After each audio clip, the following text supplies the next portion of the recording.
우리에게 승리를 주신 하나님께서 오늘 우리에게 허락하신 말씀은 창세기 42장 9절에서 17절 말씀, 창세기 42장 9절에서 17절 말씀, 구약성경 66면에 있는 말씀이 되겠습니다.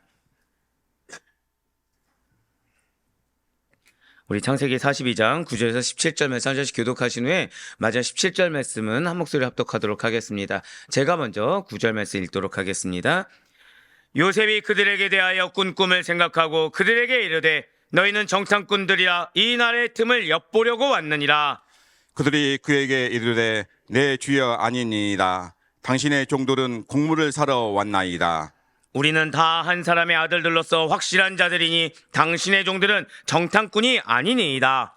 요셉이 그들에게 이르되 아니라 너희가 이 나라의 틈을 엿보러 왔느니라. 그들이 이르되 당신의 종 우리들은 12형제로서 가나안 땅 한 사람의 아들들이라. 막내 아들은 오늘 아버지와 함께 있고 또 하나는 없어졌나이다.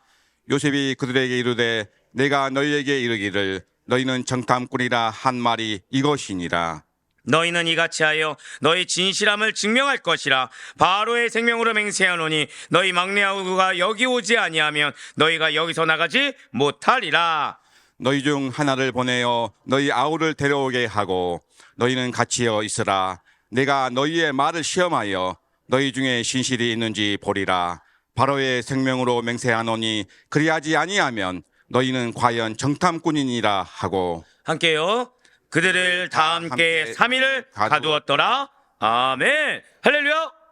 네, 오늘도 변함없이 살아있는 주의 말씀의 은혜를 사모함으로 말미암아 우리에게 하나님께서 어떠한 시험을 주시더라도 우리에게 지혜를 주시고 갈 바를 인도하시며 함께 하시사, 자, 절대 그에 고백하시겠습니다. 약속의 말씀을 반드시 성취하십니다. 네, 그 말씀을 믿는 믿음으로 비록 내 상황 가운데 내가 어떠한 시험 같고 어떠한 고난 같다고 하더라도 주님께서 나의 믿음을 보시고 나의 하나님과 함께함을 보시고 반드시 그 시험을 이겨내서 지혜를 주시고 은혜를 주심으로 반드시 약속을 성취하신다는 하나님의 말씀 믿는 믿음으로 말미암아 새벽기도에 함께 하신 우리 모든 성도님들을 주님을 환영하여 축복합니다. 이 새벽 우리 계속해서 창세기, 그 가운데 창세기 37장부터 50장까지 기록되어 있는 요셉의 행적을 통해서 은혜 받는 귀한 시간을 가지고 있습니다. 그중 우리가 지금 지난주까지 살펴보았던 창세기 40장부터 41장까지의 말씀은 요셉이 꿈 사건을 계기로 해서 애굽의 총리 대신 되었던 과정이 기록되었습니다. 그리고 지금 우리가 바라보고 있는 42장부터 이제 45장까지는 중근동 지방 전역에 닥친 그 대기근, 대흉년을 넘길 식량을 구입하러 온 형들과 애굽의 총리 대신에 그 지위를 가진 요셉이 제외했다라는 것이죠. 그 결과 요셉의 모든 가족을 애굽으로 초청하는 내용이 42장부터 45장까지 기록이 되어 있다는 거예요. 그리고 오늘 보면 42장 9절에서 17절까지의 말씀은 형들과 상봉한 요셉이 이 형들을 시험하기 위해서, 그들의 마음을 알기 위해서, 자, 제가 방금 뭐라 말씀드렸죠? 마음을 알기 위해서. 여러분들 이거 기억하셔야 됩니다. 지금 요셉은 형들의 마음을 알길 원했습니다. 하나님이 여러분들에게 어떤 시험거리, 마음의 어려운 거리를 주실 때가 있어요. 그거는 우리의 마음이 어떠한지를 알기 위해서 주신 겁니다. 오늘 말씀 굉장히 중요합니다. 예, 그쵸. 이제 표정 가운데 언제 안 중요했냐라는 벌써 표정이 나오지만 진짜 중요해요. 저도 이런 말씀 드리기가 민망할 정도로 매번 중요합니다. 근데 오늘 말씀은 우리가 놓여진 이 상황이 그냥 우연히 주어진 상황이 아니란 걸 알게 하십니다. 네, 정말 그것이 아니고 하나님께서 나의 마음을 알기 위해서 주신 상황, 나의 믿음을 알기 위해서 주신 상황인 걸 알게 한다는 거죠. 맞습니다. 지금 요셉은 형들의 마음을 알기 위해, 이 형들이 어떤 상태인지 알기 위해, 또 뭐라 말씀드렸죠? 어떤 상태인지 알기 위해 지금 그들을 정탐꾼으로 몰아붙이고 감금한 내용이 바로 오늘 본문 말씀이라는 거예요. 즉 오늘 다른 거는 절대 놓쳐서는 안 됩니다. 이건 기억하셔야 돼요. 절대 고백하실게요. 나의 상태를, 나의 마음을 알길 원하십니다. 이걸 기억하셔야 돼요. 이걸 기억하셔야 돼요. 그걸 기억하시면서 자, 오늘 말씀 들으시며 큰 은혜가 임하길 간절히 소망합니다. 자, 먼저 오늘 보면 창세기 42장 9절에서 10절까지의 말씀 먼저 보도록 하시겠습니다. 요셉이 그들에게 대하여 꾼 꿈을 생각하고 그들에게 이르되 너희는 정탐꾼들이라 이 나라의 틈을 엿보려고 왔느니라. 그들이 그에게 이르되 내 주여 아니니이다. 당신의 종들은 곡물을 사러 왔나이다. 아멘. 자, 혹시 사랑하는 여러분들께서는 과거에, 그러니까 뭐 작년도 아니고요, 아예 훨씬 더 이전에 어떠한 꿈, 어떠한 비전을 가지고 계셨습니까? 자, 그걸 한번 생각해 보시고요. 지금 여러분들이 있는 현재 위치가 과거에 가지고 있던 꿈을 이미 성취하고 이루셨습니까? 아니면 그 정도는 아니더라고 하더라도 예전에 내가 생각했던 이 길, 어떤 직업이라는 것을 지금도 똑같이 갖고 계십니까? 이제 우리는 이제 보통 국민학교지만 지금 이제 초등학교죠. 초등학교, 중학교, 고등학교 때 학교에서는 이 미래의 꿈에 대해서 설문조사를 하고요. 각각의 학교들마다 사정의 차이는 좀 다를 수는 있지만 어떠한 진로 컨설팅 또는 직업인 특강, 진로 진학 특강 등을 실시한다는 거죠. 그 가운데 학생들이 나눠지게 돼요. 그러니까 어떤 학생들은 초질감, 나는 어떤 직업을 갖고 싶습니다. 나는 이 어떤 비전을 향해 나아갈 것입니다라고 명확하게 말을 하기도 하지만 어떠한 학생들은 그 직업관이라는 것이, 그 자신의 꿈이라는 것이 수시로 바뀌거나 또는 그 조사했을 당시의 사회에서 인기 있는 직종을 미래에 갖고 싶은 직업으로 선택하기도 한다라는 것이죠. 실제로 작년까지만 해도 이게 초중고생들의 가장 1순위 직업이 무엇이었다 생각하십니까? 물론 목사면 참 좋겠지만 목사는 아니고 유튜버였습니다. 연예인도 아닙니다. 유튜버입니다. 연예인은 그 전입니다. 자, 그러면 지금은 뭘까요? 지금 요즘은 뭐라고 생각되십니까? 스포츠도 연예인 때 그 전입니다. 한창 박지성, 손흥민이었을 때. 지금은 놀랍게도 코인 투자, 주식 투자도 아닙니다. 코인 투자. 굉장히 좀 충격적이었죠. 그러니까 지금 시대별, 여기서 중요한 건 코인 투자냐 유튜버냐 이게 중요한 게 아니라 그 시대마다 뭐가 있다는 거예요? 달라진다는 거죠. 선호하는 직업들이. 예, 맞습니다. 우리의 직업이라는 것은 이렇게 변하지 않을 수도 있고 또는 얼마든지 바뀔 수도 있으며 또한 한 사람이 제2, 제3의 직업을 가질 수도 있다는 것이죠. 그렇다면 오늘 본문의 요셉과 같이 하나님께서 여러분들에게 명하신 꿈, 하나님께서 여러분들에게 주신 꿈이라는 건 또 어떻겠습니까? 내가 임의로 바꾸거나 다른 것이 더 좋겠다라고 할 수가 있겠습니까? 전혀 아니라는 거예요. 고백하실게요. 하나님께서 계획하신 비전은 바꿀 수가 없습니다. 이걸 기억하셔야 된다는 것이죠.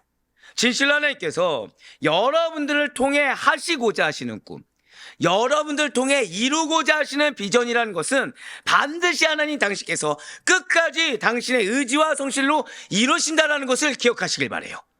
자, 하나님께서 이루십니다. 그렇기 때문에 우리는 거기에 이번 주간 계속해서 공통되게 하나님께서 여러분들과 우리에게 하시는 말씀이 있죠. 절대 고백하실게요. 성실한 순종으로 이루어야 되는 사명이 있다는 거예요. 이제 어제는 책임감 있는 성실한 순종이라고 말씀하셨지만 결국 그 성실한 순종에도 책임감이 필요하다는 것이죠. 그걸 통해서 하나님이 이루고자 하시는 것, 하나님이 행하고자 하시는 것에 동참해야 된다는 것입니다. 이러한 사실을 요셉이 알고 있다는 거예요. 즉 내가 현재 내 위치에서 내가 느끼는 감정, 나의 옳고 그름이 중요하지 않고 하나님의 뜻, 하나님의 꿈, 하나님의 계획이 가장 중요하다는 것이죠. 지금 요셉은 과거에 하나님께서 자신에게 주신 그 꿈을 늘 항상 고백하시겠습니다. 염두에 두고 있다. 여러분들 그걸 기억하셔야 돼요. 자, 사랑하는 성도님들, 여러분들에게 약속의 말씀이 있습니다. 3명 감사합니다. 여러분들에게 비전과 기업이 있죠? 그걸 항상 마음에 염두에 두고 살아야 된다는 거예요. 정확히 말씀드리면 염두에 두는데 지금 상황과 맞지 않는데요, 이게 내 판단이 중요한 것이 아니라 잊지 않는 마음으로. 그래서 지금 이 과정도 하나님께서 나에게 주신 그 약속을 성취하는 과정으로 볼 수 있는 분별력이 있어야 된다는 것이죠. 지금 요셉이 그렇게 하고 있다는 거예요. 자, 그 가운데 9절 말씀을 다시 한 번 더 보도록 하실게요. 지금 9절 말씀 다시 한 번 더 보시면 붉은색으로 표현된 부분을 보시기 바랍니다. 그들에게 대하여 꾼 꿈을 생각하고. 아멘. 지금 이 부분은 요셉이 형들을 딱 보았을 때 불현듯 그동안 잊고 지내다가 과거에 꾸었던 꿈이 불현듯 생각난 것이 아니에요. 항상 마음에 새겨두었던 꿈에 대해서 잊은 적이 없다는 거죠. 나의 위치를 잊은 적이 없는 것이 아니라 꿈을 잊은 적이 없는 것입니다. 그 꿈에 대해서 주의를 기울였던 사실에 대해서 지금 말을 해주는 것입니다. 그렇습니다. 이렇게 요셉이 매사에 일상의 삶을 살아가면서 항상 신비에 새겼던 꿈, 항상 주의를 기울이며 잊지 않았던 꿈이란 무엇이었습니까? 요셉의 곡식단이, 형들의 곡식단이 요셉의 곡식단에게 절하는 꿈이었습니다. 해와 달과 11별이 요셉에게 절하는 내용이 그거였다는 거예요. 분명 요셉은 나에게 주신 이 꿈 그냥 주실 리가 없다. 이 꿈이 반드시 확실히 성취될 것이다. 그 사실을 믿고 형들에게 이야기했습니다. 그런데 요셉은 오히려 잘 기억하셔야 돼요. 지금 요셉은 꿈에 대한 확신이 있습니까 없습니까? 있다는 거예요. 비전에 대한 확신이 있다는 것이죠. 자, 사랑하는 성도 여러분들 기도 제목 있으십니까 없으십니까? 있죠. 그 중에는 내가 너무 갈급해서 생긴 기도 제목이 있고 하나님이 꿈꾸게 하신 비전이라는 것이 있습니다. 정말 축복드립니다. 네네. 하나님이 꿈꾸게 하시는 거. 그래서 내 의지를 꺾고 용납하게 하거나 내 의지를 꺾고 받아들이게 하거나 또는 그것을 내가 간구하며 하게 하는 비전과 꿈이라는 것이 있다는 거예요. 자, 그것을 지금 요셉은 믿었다는 것입니다. 그래서 누구에게 얘기했죠? 제일 먼저 형제들에게 얘기했어요. 자, 꽃길이 열렸을까요? 십자가 길이 열렸을까요? 이걸 기억하셔야 된다는 거예요. 요셉은 오히려 그 꿈의 확신에 대해서 그 믿음으로 인해서 형들에게 미움을 사게 되었고요. 애굽의 종으로 팔리기까지 했다는 것입니다. 여러분들 기억하시길 바라요. 여러분들의 비전은 누가 주셨습니까? 하나님 주셨죠. 누가 제일 싫어할까요? 사탄이 싫어하죠? 당연히 공격한다는 거예요. 당연히 공격하는 것입니다. 그래서 주어진 상황에 매사 성실한 순종으로 응답하지 않으면 우리는 걸려 넘어져서 그 꿈을 잃어버릴 만한 환경 가운데 놓여져 있다는 거예요. 그래서 내 생각대로 움직여도 안 됩니다. 내 계획대로 움직여서도 안 된다는 거예요. 요셉과 같이 이것이 내가 억울한 죄수 생활이든 이것이 내가 억울한 노예 생활이든 어떻게 하셔야 된다고요? 한 번 더 고백하실게요. 책임감 있는 성실한 순종. 바로 그거예요. 앞에 있는 사람이 보디발이냐 아니냐 이게 중요하지 않습니다. 앞에 있는 사람이 술 맡은 관원장이냐 아니냐 이게 중요하지 않습니다. 앞에 있는 사람이 이방인 바로냐 아니냐 이게 중요하지 않다는 거예요. 하나님께서 지금 나에게 주어진 상황은 다 어떤 상황이라고요? 비전을 이루기 위한 하나님의 독특한 방법인 겁니다. 그 독특한 방법 앞에 아멘으로 순종할 수 있어야 된다는 것이죠. 그런데 그 아멘으로 순종하는 길이 여러분들이 아멘하게 마음 편하게 아멘하게 합당한 길이 아니라는 거예요. 아멘할 수 없는 상황을 계속 준다는 거죠. 계속해서 막는 겁니다. 왜요? 요셉이 총리가 되는 걸 싫어하거든요. 왜요? 여러분들이 그걸 이루는 걸 싫어하거든요. 그러니까 무수히 마음 가운데 어려움을 주는 거예요. 무수히 요리조리 피할 기만 보이게 하는 거예요. 무수히 그거에 대해서 거부하고 불순종하는 것 한만한 상황을 계속 준다는 것입니다. 하지만 사랑하는 성도 여러분들 반드시 기억하시길 바라요. 비전이 확실하면 할수록 응답이 확실하면 확실할수록 공격은 명확합니다. 그것이 확실하면 할수록 내 마음 가운데 불순종의 마음은 수시로 올라올 수 있다는 사실을 절대 잊지 마시길 바라요. 그렇습니다. 꿈을 선포했을 때 오히려 방해하는 세력이 등장했고 그 세력의 공격이란 얼마든지 그 비전을 그 꿈을 좌절시키기에 충분하고도 남을 다른 의미로 충만한 공격이었다는 것이죠. 하지만 기억하시길 바라요. 그 꿈을 방해하려고 했던 형들의 의지는 바로 지금 꺾였습니다. 여러분들을 공격하는 그 어떤 악한 의지는 반드시 꺾이게 될 것을 믿으시길 바라요. 지금 내가 얼마나 답답하고 억울하고 힘든 상황에 처했냐 이것이 중요한 것이 아니라 우리 선포하실게요. 결국에는 꺾이게 됩니다. 그거를 믿으셔야 된다는 거예요. 꺾이지 않을 철옹성처럼 보여도 꺾인다는 것입니다. 10명이 이깁니까? 1명이 이깁니까? 그쵸? 머릿속으로는 10명인데 지금 뻔히 누가 이겼어요? 1명이 이겼죠. 그걸 기억하셔야 된다는 거예요. 사람이 아무리 대적한다고 하더라도 의인 1명이 이기는 겁니다. 지금 상황은 의인 1명이 핍박되고 내가 희생하는 것처럼 보이고 내가 억울한 것처럼 보이고 내가 아무런 대우가 없이 나는 끊임없이 노예 같은 생활을 하는 것처럼 느껴진다고 하더라도 궁극적으로 믿음 있는 한 명이 승리하게 되는 겁니다. 바로 이것이에요. 오히려 형들의 행동은 요셉의 꿈을 성취시키는 결과를 가져왔다는 것이죠. 자, 제가 방금 뭐라 말씀드렸습니까? 꿈을 꺾기 위해 노력했던 악한 세력의 공격이라는 것이, 한번 고백하실게요, 오히려 나의 기업을 이루는 결과를 줍니다. 이걸 기억하셔야 된다는 거예요. 여러분들을 공격하는, 그래서 여러분들의 꿈과 비전을 꺾어 놓으려고 하고 마음을 꺾게 만드는, 그 열심의 순종을 꺾게 만드는 그 허다한 공격이라는 것이 오히려 여러분들 무엇을 통해서요? 한 번 더 고백하실게요. 성실한 순종을 통해 오히려 성취시키는 결과를 주게 된다는 것입니다. 바로 이것이에요. 꿈에는, 비전에는 반드시 좌절하고 넘어질 만한 공격이 주어질 수 있습니다. 하지만 잊지 마시라는 거예요. 사람이 아무리 하나님이 이루고자 하시는데 방해꾼을 자처하고 나선다고 하더라도 끝내 그 일은 여러분들의 믿음을 통해, 여러분들의 흔들림 없는 믿음의 그 순종을 통해 방해되거나 멈출 수는 없다는 것입니다. 혹시 여러분과 저는 하나님의 꿈과 비전을 받은 자들에 대해서 방해하는 자입니까? 그 꿈과 비전을 믿지 못해서 돕는 자로 나를 부르셨는데 야곱의 열아들처럼 무책임하게 수수방관하는 자들입니까? 아니면 함께 믿고 동역자로 부름받은 것에 대해서 바로 그 하나님의 역사의 현장의 일원으로 함께하는 것에 기쁨과 감사함으로 나의 생명까지 바치는 적극적으로 기도로 책임감 있는 성실한 순종으로 동역하는 자들입니까? 사랑하는 성도 여러분들, 여러분과 저에게는 약속이 있습니다.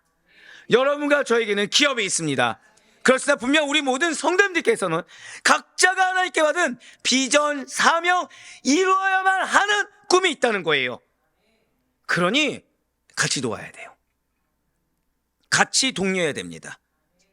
자, 이 말 들었을 때 마음속에 나 좀 위로 좀 받아야겠다. 그러면은 내가 방해자구나 생각하시면 돼요. 근데 내 마음속에 누구를 내가 독려해야겠다 하면은 나 지금 쓰임 받고 있구나. 하나님이 나로 하여금 독려할 수 있게 도울 수 있도록 은혜 주시겠구나 확신하셔도 무방합니다. 왜죠? 지금 말씀이 그걸 보여주고 있다는 거예요. 설마 이 사람의 형편이 이렇고 내 형편이 이런데 그 큰 비전을 받았다고 그 일이 정말 될까? 내가 어떻게 도와? 라면서 믿어주고 동역해줘야 될 우리가 인간적인 판단과 생각으로 또는 내 기준으로 의심하면 안 된다는 거예요. 내가 받은 비전과 공동체 구성원들의 비전, 그리고 전체 공동체의 비전을 어느 것도 의심해서는 안 되는 것입니다. 하나님께로부터 온 비전은 오직 하나님께서 이루십니다.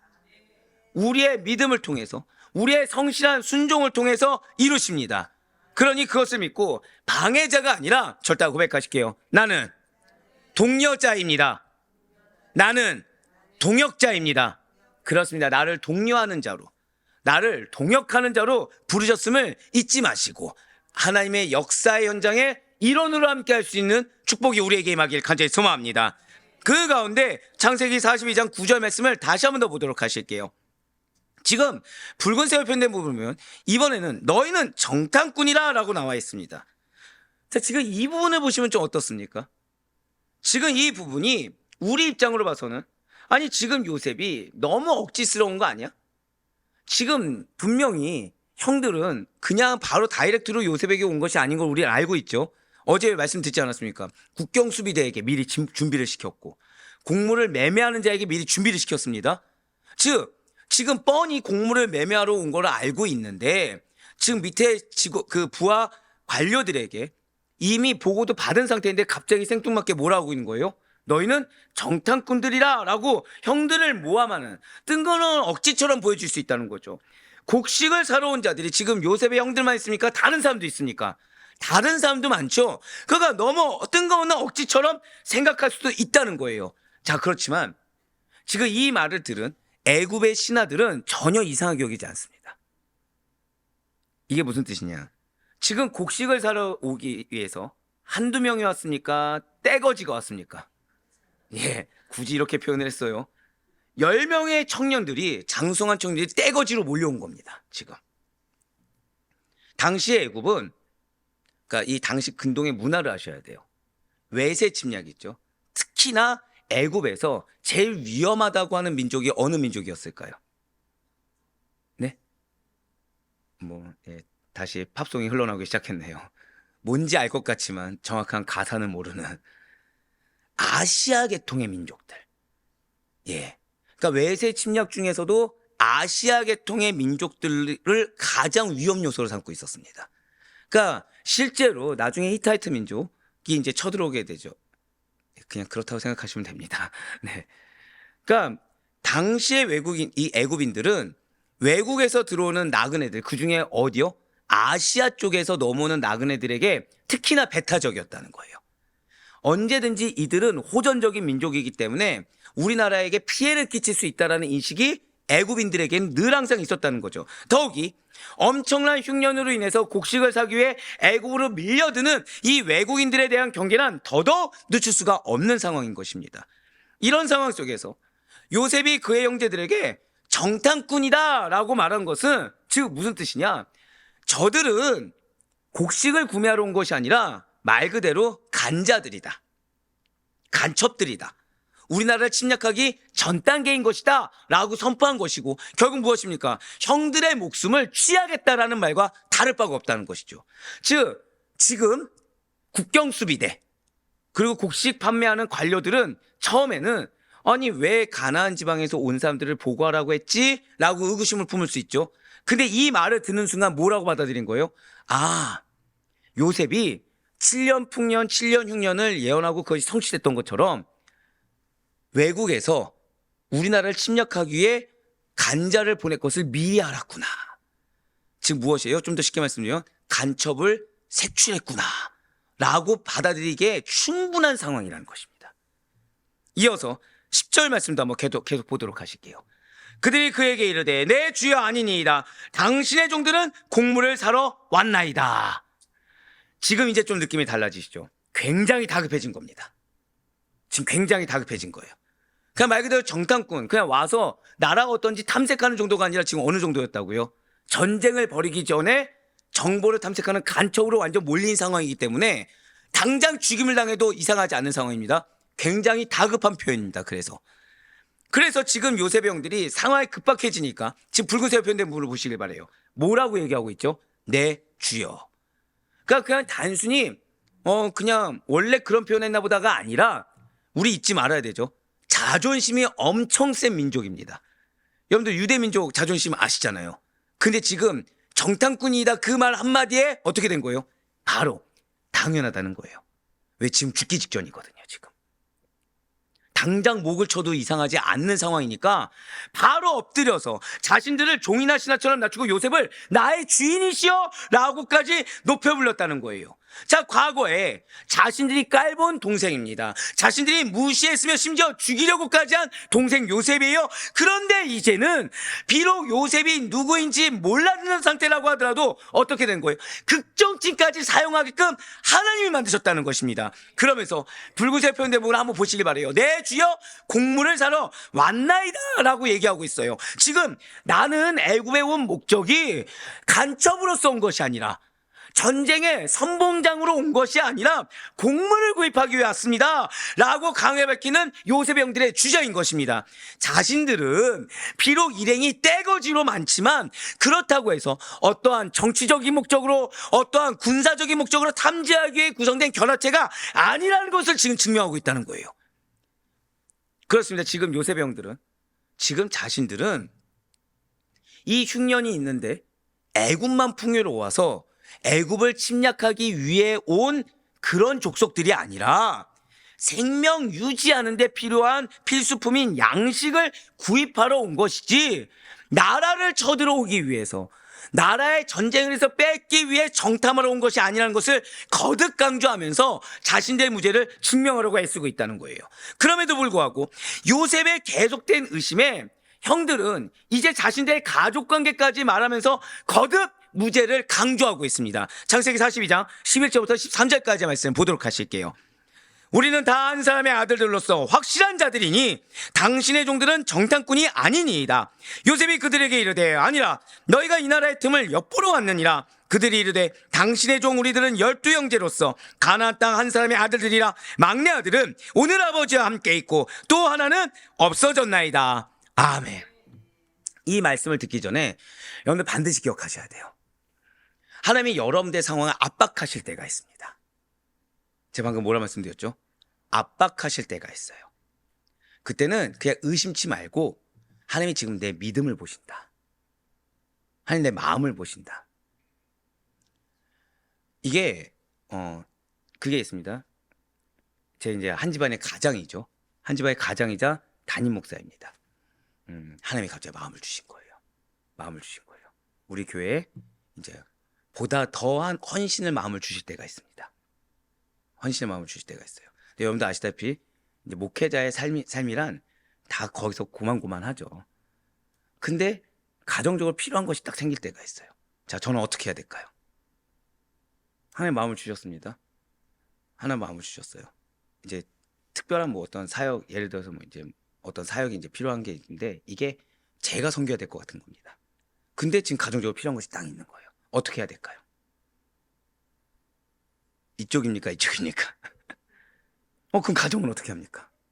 가정은 어떻게 합니까? 참고로 제가 가정은 이게 뭐 사치를 누리는 인간이 아닙니다. 아시다시피. 먹고 사는 문제겠죠. 당연히. 자, 어떻게 해야 될까요? 다시 한번 여쭤볼게요. 이쪽입니까? 이쪽입니까? 둘 다요? 은혜로 주실 거 믿고 둘 다요? 믿음이 크도다. 야, 요즘 여러분들이 저를 많이 놀랍니다. 여기에 여러분들의 대답 중에 둘 다를 선택하실 분은 한 명도 없었는데 우리 권사님께서 해주셨네요. 사실 답은 정해져 있죠. 고백하실게요. 마음을, 상황을 주실 때는 이유가 있습니다. 이걸 기억하셔야 돼요. 오늘 말씀 듣기 전에 그걸 아셔야 됩니다. 상황을 하나님이 압박하실 때가 있어요. 근데 내 생각과 내 계획과 전혀 다른 길로 압박하실 때가 있습니다. 근데 이걸로 가면 내가 진짜 굶어 죽기 딱 좋습니다. 근데 하나님이 종용하실 때가 있다는 거죠.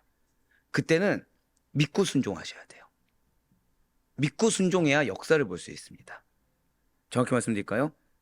내 마음을 보고 계시다는 거예요. 그게 지금 오늘 사실은 여러분 이 말씀들 있잖아요.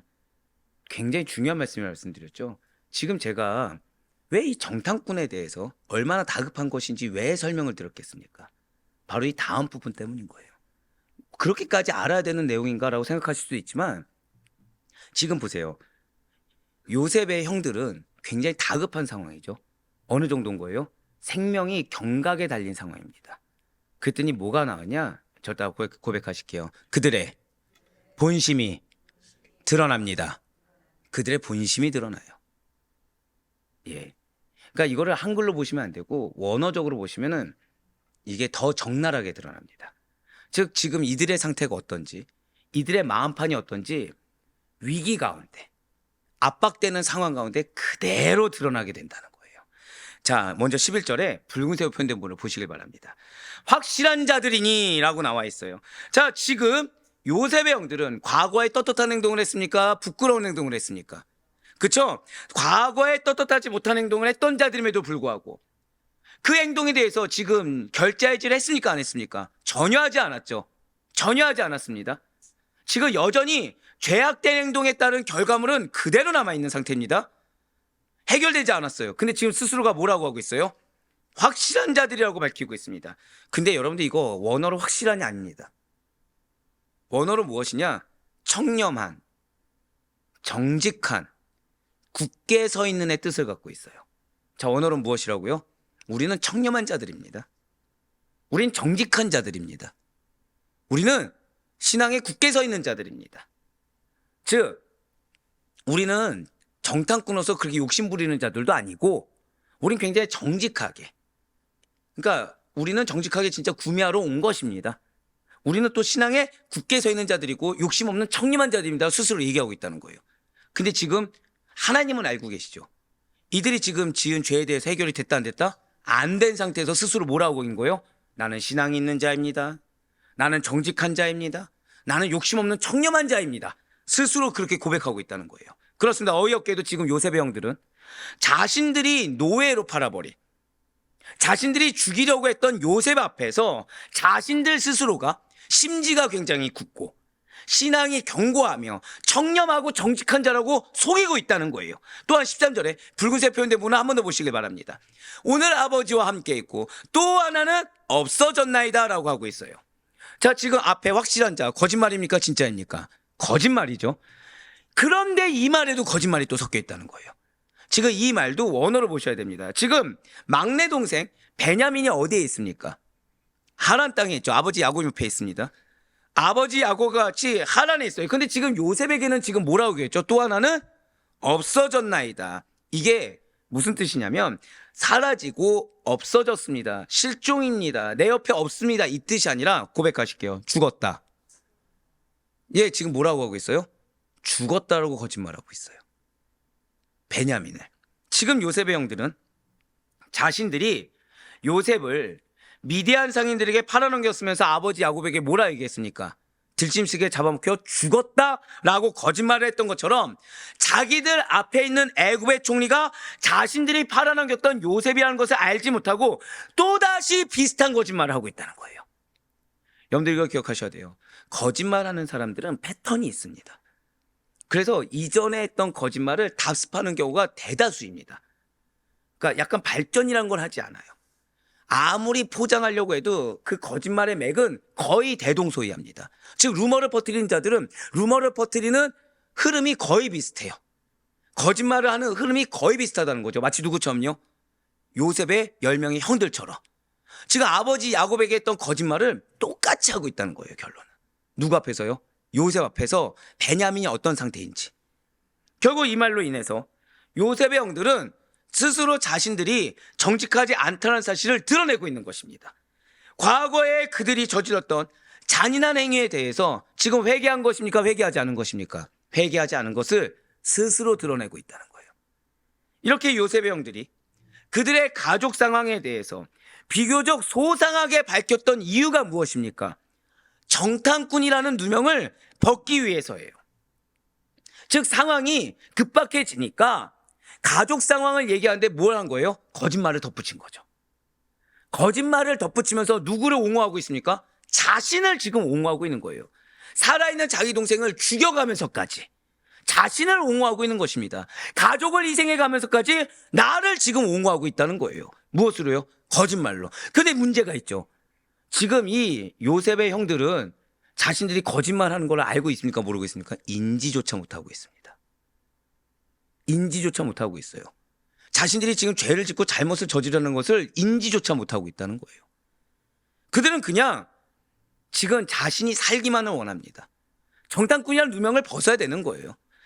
그들이 애굽에 온 것은 단지 곡식을 사기 위해서라는 것을 증명해 보이기 위해서 거짓말을 덧붙여서 가족 상황을 상세히 얘기했는데 오히려 그들의 부정직함만을, 그들이 얼마나 지금 믿음이 있는 자와에 헐맞지 않는지를, 그들이 얼마나 하나님 앞에 거짓된 자인지만을 드러내고 있다는 거죠. 바로 이것입니다. 사랑하는 성도 여러분들, 반드시 잊지 마시길 바라요.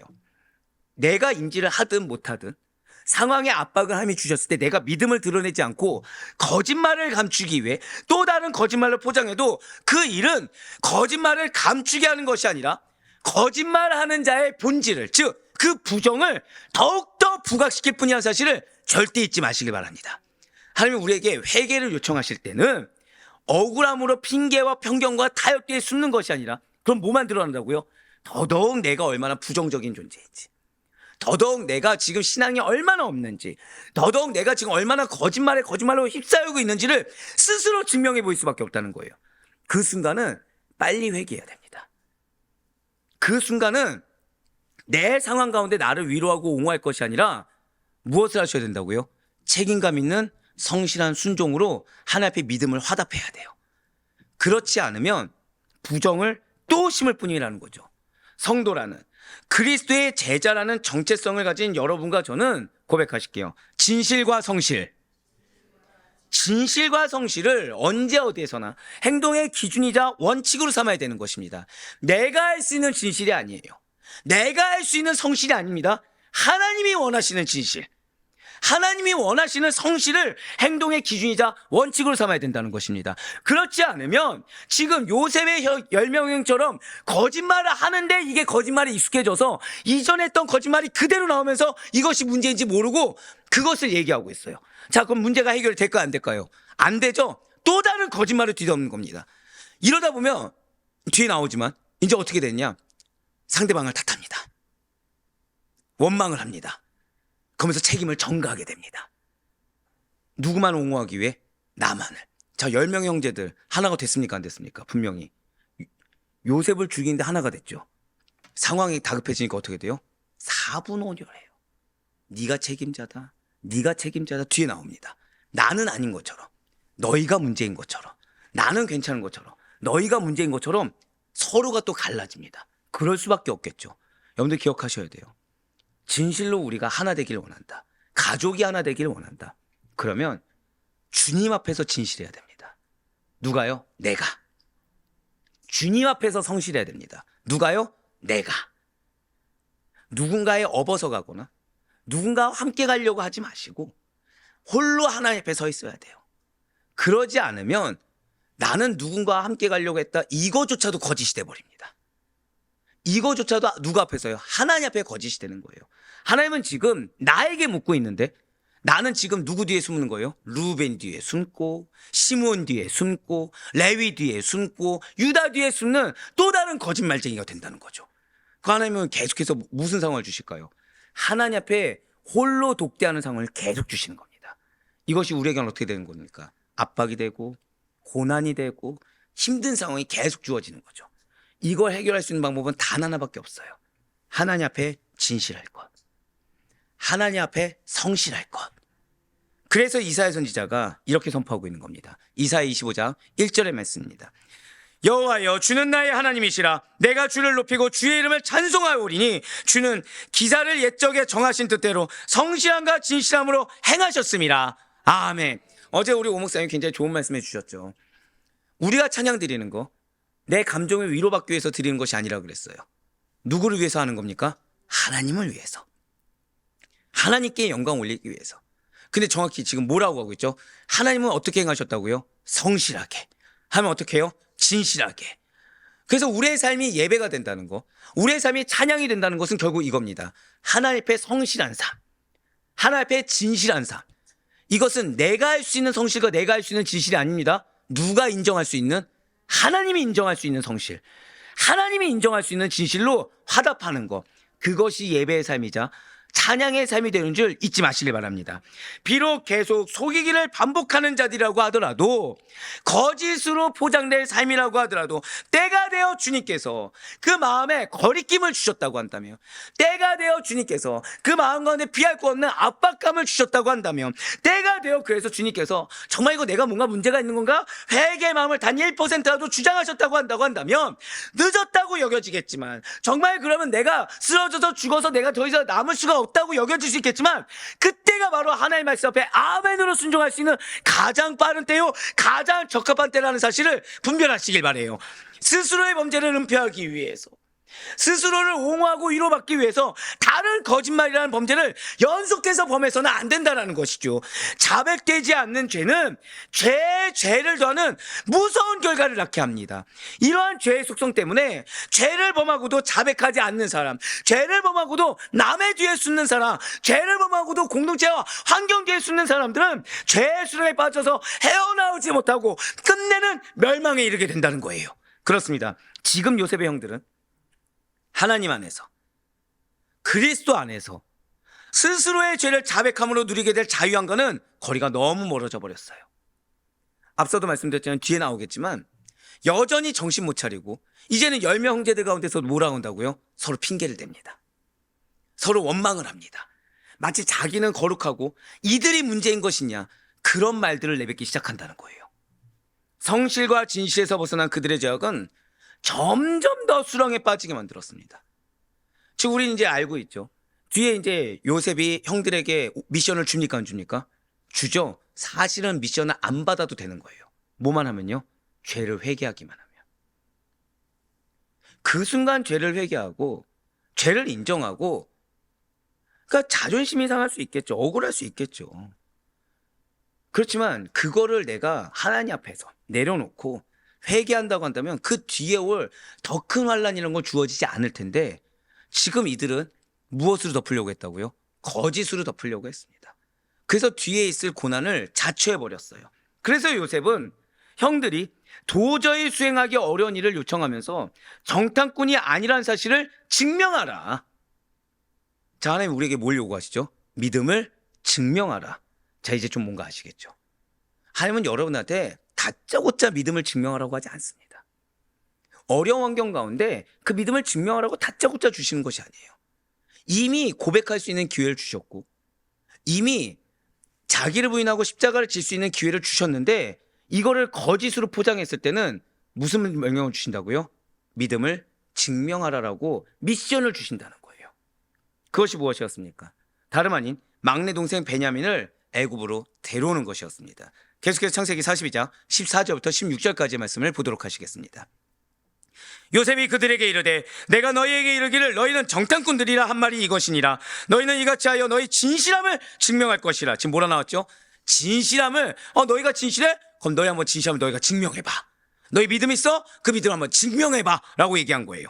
바로의 생명으로 맹세하노니 너희 막내 아우가 여기 오지 아니하면 너희가 여기서 나가지 못하리라. 너희 중 하나를 보내어 너희 아우를 데려오게 하고 너희는 갇혀 있으라. 내가 너희의 말을 시험하여 너희 중에 진실이 있는지 보리라. 바로의 생명으로 맹세하노니 그래야지 아니하면 너희는 과연 정탐꾼이라 하고. 아멘. 지금 굉장히 단호합니다, 요셉은. 그렇죠? 요셉은 다 알고 있죠. 지금 형들이 전혀 변하지 않는 것도 알고 있고, 또 거짓말하는 것을 요셉은 너무 잘 알고 있어요. 그러니까 지금 단호한 겁니다. 형들 중 하나를 에브론에 보내 막내 베냐민을 데려오라고 지금 아주 단호하게 명령한 것입니다. 16절에서 요셉은 10명의 형들 중 하나를 헤브론에 보내어 베냐민을 데려오라고 했다가 3일을 가둔 뒤에 이제 내일 나오지만 19절에서 요셉은 그 와중에도 긍휼을 베풀어요.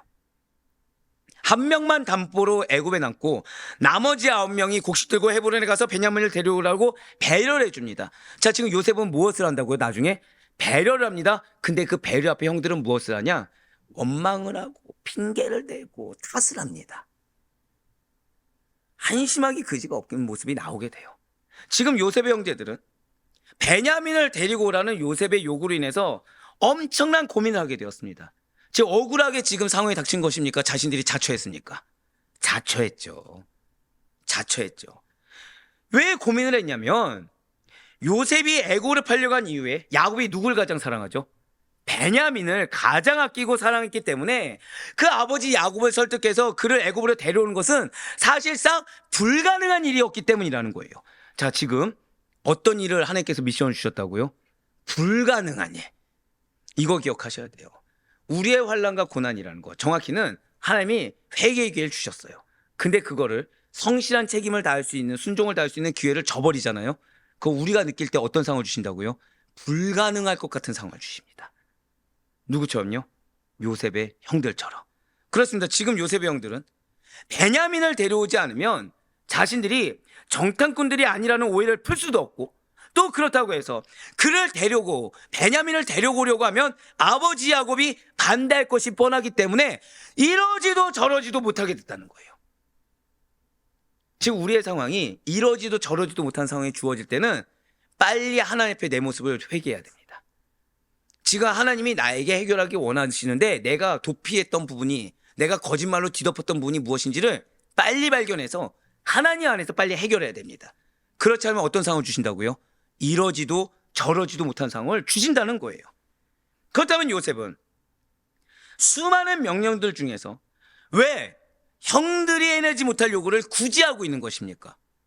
지금 보복하려는 어떠한 의도를 가지고 곤란하게 하고 있는 것입니까? 이러지도 저러지도 못할 것을 알면서 지금 이들을 어떻게 해코지하려고 이런 상황을 주신 것입니까? 전혀 아니라는 거예요. 지금 요셉이 그의 형들이 애굽에 정탐하러 온 것이 아니고 양식을 사려고 왔다는 사실을 너무 잘 알면서도 막내 동생 베냐민을 데려오라고 했던 이유는 두 가지입니다. 형들의 입장에서 이러지도 저러지 못한 명령을 준 이유는 두 가지가 있다는 거예요. 잘 기억하셔야 해요. 먼저 첫째로는 형들이 죄를 지은 거, 자신을 팔았던 죄, 거짓말로 뒤덮은 죄를 뉘우치게 하기 위함이라는 거예요. 고백하실게요. 하나님 앞에서 거룩함을 회복하게 하기 위해. 바로 그거예요. 우리에게 이러지도 저러지도 못한 상황을 왜 주신다고요? 하나님 앞에서 거룩함을 회복하기 위해 기회를 주는 겁니다. 둘째로는 너무 감사한 말이죠. 먼저 베냐민을 데려오고 후일 야곱을 비롯한 모든 가족을 애굽으로 데려오기 위함이라는 거예요. 그러니까 지금 요셉의 10명의 형들은 지금 이런 놀라운 비전을 압니까 모릅니까? 전혀 모르죠. 그저 지금 나는 내 눈앞에 놓인 상황이 너무 절망인 거예요. 이러지도 저러지도 못하는 거예요. 근데 사실 여기에는 무엇이 있다고요? 정말 큰 기업을 주기 위해.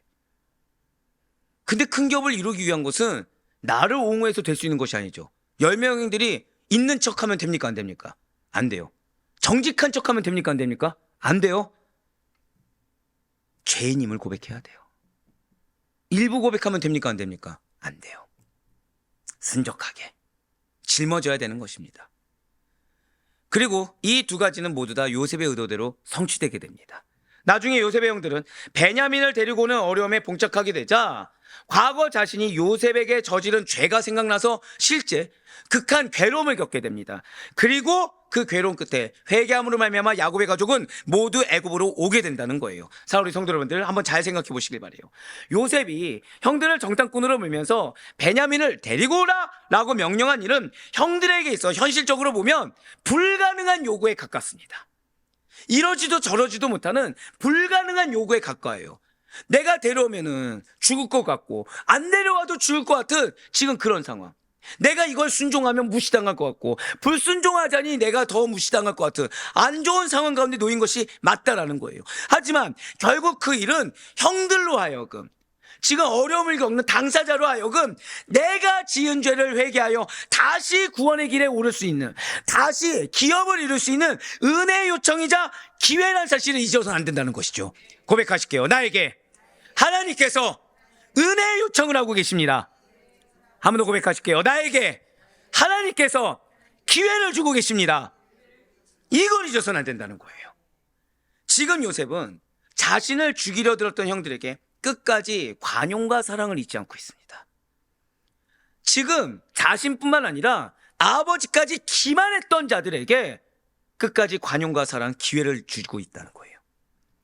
진실로 하나님께서는 당신의 뜻에 순종하는 요셉을 통해 궁극적으로 애굽으로 야곱의 가족을 이주시키고자 하셨습니다. 자, 지금 이 야곱의 아들들만 봤을 때 자격이 있습니까? 없습니까? 없죠. 그런데 하나님께서 이렇게 야곱 가족이 헤브론을 떠나 애굽으로 오게 하는 이유가 총 3가지가 있다는 거예요. 첫 번째는 기근을 해결하고자 하는 현실적인 이유가 있습니다. 하나님의 뜻에 무엇이 있다고요? 여러분들 향한 현실적인 이유가 있다는 거예요. 즉 지금은 내가 내 상황 가운데, 아까 앞서 말씀드렸죠, 지금 생계가 달린 문제인데 마음의 섬김의 마음을 저한테 주셨습니다. 근데 이거는 나의 생계를 무너뜨리고자 하는 하나님의 악한 의도가 아니라 오히려 더 해결해 주기 위한 어떤 이유가 있다고요? 고백하실게요. 현실적인 이유. 현실적인 이유가 있다는 거예요. 내 눈은 지금 시급한 이 문제가 해결돼야 현실적인 것이 해결되는 것 같지만 하나님은 이거는 엄발의 오줌 누기가 되는 거고 오히려 진짜 해결은 여기에 있다는 거예요.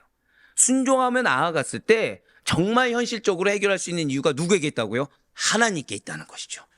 두 번째는 하나님께서는 아브라함과 이삭, 야곱에게 가나안을 약속하셨지만 이스라엘 민족이 애굽에서 번성한 후에 다시 돌아오게 하실 계획을 가지고 계셨다는 거예요. 그렇기 때문에 헤브론에 계속 거주하는 것은 하나님의 계획에 맞지 않습니다. 야곱의 아들들의 입장에서는 어디가 안락할까요? 헤브론이 안락할 수 있겠죠. 근데 여기는 결국 어디가 되는 것입니까? 또 다른 소돔과 고모라처럼 될 수가 있기 때문에 빨리 그 삶의 행태에서, 빨리 그 생활의 행태에서 벗어나게 한다는 거예요. 하지만 지금 이 상태에서 이 야곱의 아들들이 회개하지 않으면 오히려 하나님은 살려준 길을 어떻게 하게 되는 거죠? 원망하게 되는 거죠. 헤브론이 더 좋았었는데, 헤브론에서 더 잘 먹고 잘 살았는데 원망하게 된다는 거예요. 마지막 세 번째는 혈통과 신앙의 보호 목적인 것입니다. 지금 첫 번째는 현실적인 이유예요. 두 번째는 오히려 더 큰 계획을 위해서, 더 신앙의 온전한 보호 목적이 세 번째가 또 된다라는 것이죠. 가나안에서 다른 민족들과 섞여서 혈통과 신앙의 순수성을 유지할 수가 없기 때문에 애굽으로 거처를 옮겨주셨다는 것입니다.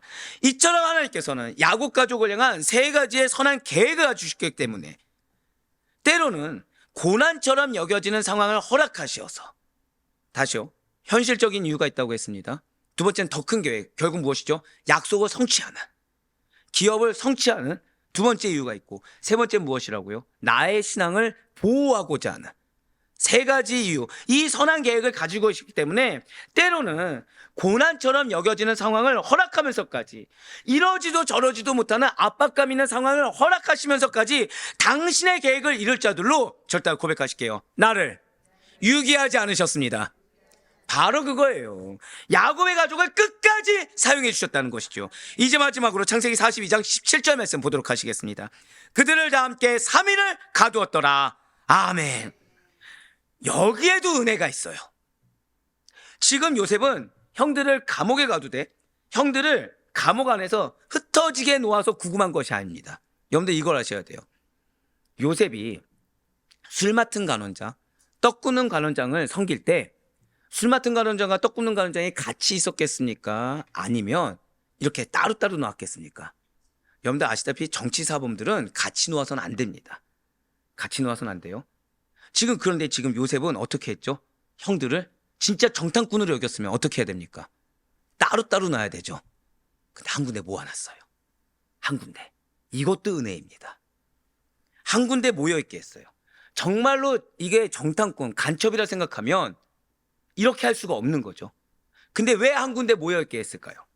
그들로 하여금 감옥 안에서 대화를 나누며 과거 요셉에게 했던 잘못과 죄를 회개할, 한 번 더 고백하실게요, 기회를 제공했습니다. 기회를 또 제공하고 있다는 거예요. 지금 요셉은 야곱의 아들들은 깨닫지 못하겠지만 무수히 많은 기회를 주고 있습니다. 계속 기회를 주고 있어요. 근데 야곱의 아들들, 요셉의 형들이 느끼기엔 뭐만 있는 거예요? 기회가 아니라 압박만 있는 거죠. 고난만 있는 거예요. 기회가 아니라 무엇입니까? 내가 왜 지금 감옥에 갇혀야 돼? 내가 왜 정탐꾼이란 얘기를 들어야 돼? 내가 오지 않고 헤브론에 있었으면 가만히 잘 있던 나를 왜 아버지는 나를 보내서 이런 어려움에 처하게 해야 돼? 원망만 하고 있다는 거예요. 사실은 무엇인데? 기회인데. 지금 감옥은 요셉의 형들이 반성하고 회개할 수 있는 장소로 주어졌습니다. 요셉은 과거의 감옥 생활을 원망하거나 탓하지 않았습니다. 오히려 그곳에서 최선을 다했고 성실한 순종을 다했으며 감옥에서 나온 후에 그러한 그의 삶은 뜻하지 않은 신분 상승이요 예상하기 어려운 사회적 지위와 자리를 허락받은 그야말로 꽃길이 되었다는 거예요. 하지만 출세한 요셉은 총리라는 그 막강한 자리를 개인의 유익을 위해서 결코 사용한 것이 아니라는 것이죠. 내가 총리야 라면서 누리려는 대신에 그 위치에 사용할 수 있는 권한을 이용해서 영적으로 죽어가고 있는 형들을 구원하는데 자신을 헌신하고 있다는 거예요. 이렇게 하나님께로부터 온 고난과 축복 그 모두를 그저 예수님을 전하는데, 하나님을 전하는데 사용한 요셉은 십자가 고난을 겪으시고 죽으심과 부활하심으로 말미암아 우리 모든 죄인을 구원하신 예수님을 닮고 있습니다. 그리고 이것은 오늘날을 살아가는 여러분과 저 또한 마찬가지라는 거예요. 우리의 정체성이 무엇입니까? 우린 예수 그리스도의 제자예요. 사실은 앞서 말씀드렸죠. 생계와 사역 앞에 무엇을 해야 되냐? 답은 이미 정해져 있어요. 우리는 하나님의 은혜가 아니면 살아갈 수 없는 자들입니다. 우리의 모든 삶은 하나님의 섭리 가운데 있습니다. 이 사실을 믿기 때문에 우리의 모든 상황에 주어지는 퀘스천은 딱 하나밖에 없다는 거죠. 너가 믿음대로 행하고 있느냐. 딱 이거 하나라는 거예요. 그에 합당한 게 우리는 나 자신의 유익을 위해서가 아니라, 나를 옹호하기 위해서가 아니라, 입술로는 아니라고 했지만 정작 그 속내는 거짓말을 반복하고 속이면서 나를 포장하려기에 급급했던 야곱의 10명의 아들들과 같은 모습이 아니라 코람데오, 오직 하나님 앞에서 정직함으로, 성실함으로, 책임감 있는 그 성실한 순종으로 화답해야만 된다는 것이죠. 입술로 내가 아무리 내가 믿음이 있습니다 해봤자 행동이 책임감 있는 성실한 순종이 아니면 다 거짓말이 돼버린다는 거예요. 우리가 받은 모든 고난과 축복을 바로 오직 하나님의 영광을 위해 사용하고 하나님의 나라와 의를 이루는데 그 영혼의 회복을 위해서 선하게 사용해야 하는 것이 우리라는 것입니다. 그리고 사는 성도님들, 오늘 말씀 절대 잊지 마시길 바라요.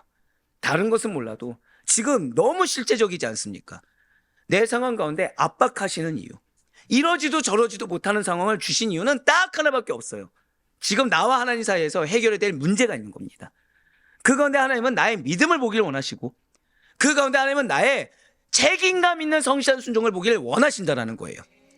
이 말씀을 잊지 않는 믿음으로 말미암아 나의 나된 것 그 자체가 모두 다 하나님의 은혜임을 고백하시는 우리 성도님들 되시는 가운데 나를 위해서가 아니라 정말 거룩한 산 제물로, 주님을 위해 거룩한 산 제물로 사용해 달라고 내 몸과 마음, 전인격 전부 내 삶을 주님께서 원하신 대로 사용해 달라고 주님께 기도하시면서 그렇게 하나님 앞에 해결함이 되고 하나님 앞에 선포하며 순종하는 자들을 통해 비록 요셉이 꿈을 선포했을 때 환란이 있었지만 궁극적으로 성취했던 것이 나의 삶에 있는 믿음으로 말미암아 큰 약속을 이루시고 기업을 이루는 하나님을 만날 수 있는 우리 모두가 될 수 있기를 주님의 이름으로 간절히 축원합니다.